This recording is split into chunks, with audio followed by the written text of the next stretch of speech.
Hi everyone, welcome to another episode of ESCO Q&A. So this episode will actually be a little bit different. So we actually will have our vendors to actually grace this particular Q&A. So today I'm very happy to invite someone from Zoom, Gabriel over here, and we'll be covering the topic on Zoom rooms today. So Gabriel, maybe you would like to introduce yourself? Thank you, Japer. So I am Gabriel. I'm the Zoom room specialist for Asia. Looking forward to participating in this Q&A with you. Thank you so much, Gabriel. So, where you ask and we answer. Okay, so for today's first question, we would actually be asking the question of what is the difference between a Zoom meeting as well as Zoom rooms? Because I believe a lot of people out there, they do get very confused about this. I think it's a good question, Japer. It's a very, like you mentioned, it's a very common question to ask, and especially in this part of the world.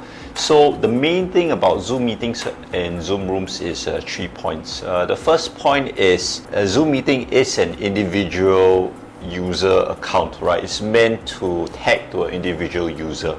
Whereas a Zoom room is a shared resource. It's like the same thing when you go into a meeting room. It's not tagged to any person. It's a room where anybody can go in and use. That brings me to my second point, which is very, very important in a Zoom room, is the calendar integration portion. The like of being able to book a room, whether is it through Outlook or whether is it through Google Calendar, it's important, right? And it's very useful in that aspect compared to using a Zoom meeting itself. And lastly, in a Zoom room itself, there's always hardware involved. That is when the integration comes in and the experience is more wholesome. If you use a Zoom meeting, sometimes there's could be multiple failure points. You do not know whether is it the cable, is it the network, or is it the laptop that is the issue in running in a Zoom meeting. So in a Zoom rooms, it's all in one unified dashboard.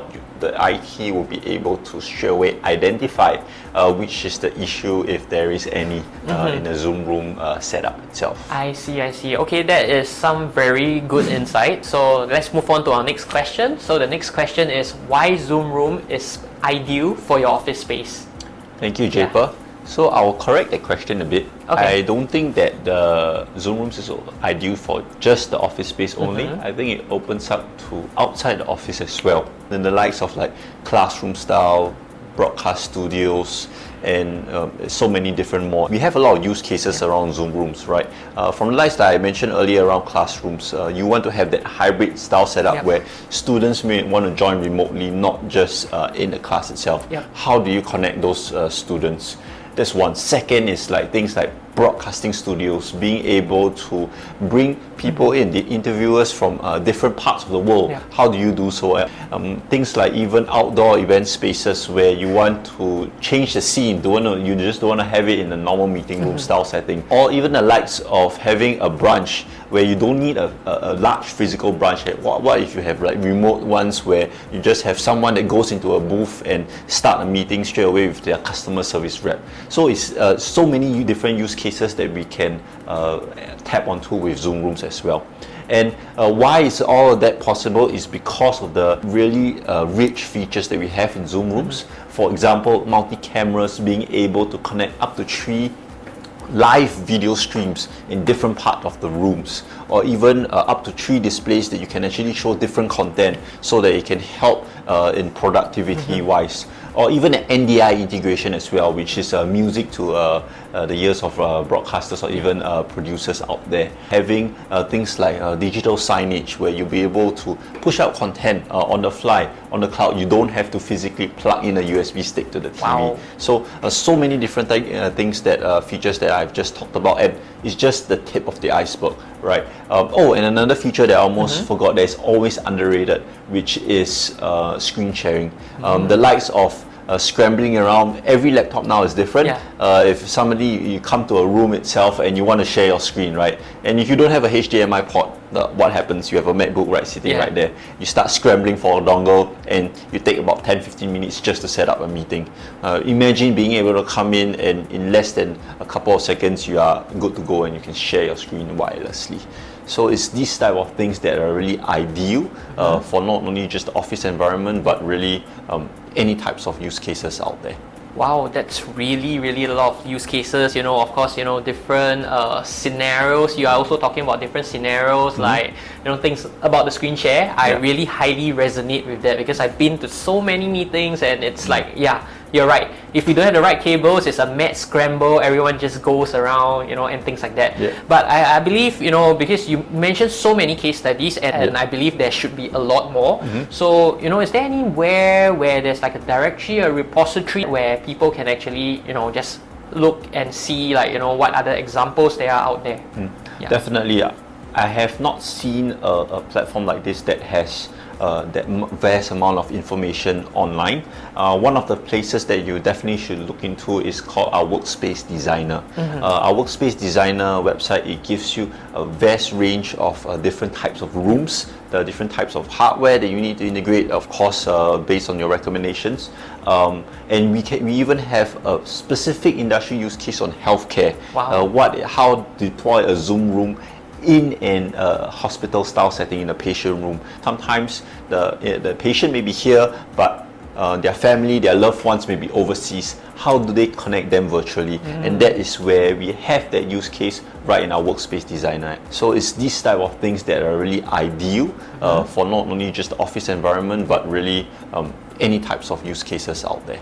Wow, awesome. So Gabriel, thank you so much for the previous question. It was so insightful. So on to our last and final question. So is there any enhancement that we could do for our Zoom room experience?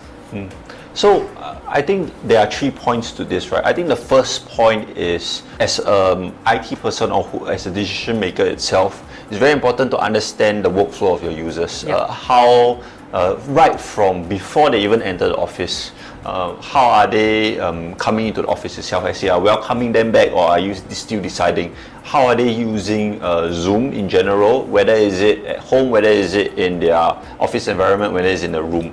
Once you understand their workflow itself, then that's where do reach out to us. For example, we have, like, for myself, I'm happy to walk you through what's the workflow like. It's very important to also engage a certified reseller like ESCO, because they are very familiar about the whole Zoom platform, and they can recommend you how best to set up the Zoom rooms. I will always recommend to reach out to engage our certified hardware partners. Again, you can find this on our website, our certified hardware partners out there, because they go through a stringent certification to ensure that you have the best and optimal experience with Zoom rooms as well.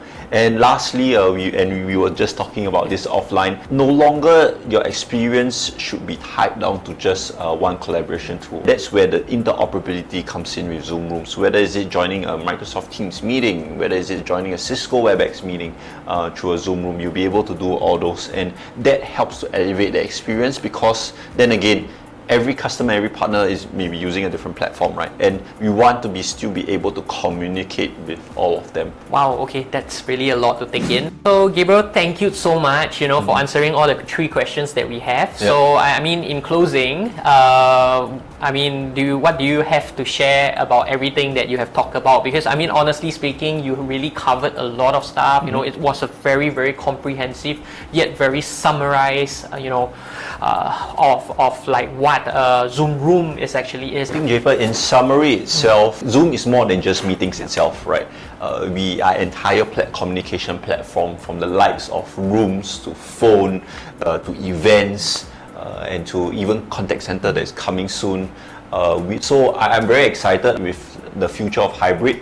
And do reach out to us, do reach out to ESCO. They are really good in and experienced in the Zoom platform itself. And I always highly recommend that you check out their office. They have a great demo facility. The best way to experience Zoom is you come down here, experience it yourself, and see how it will elevate your communication technology stack in your organization itself. Awesome. So thank you so much for the shout out, Gabriel. Thank you, Japer. So for all of you who needs to know how to contact us, if you don't know already, you can actually contact us here, or otherwise you can just directly reach out to us on LinkedIn itself. Okay, please help to like and share.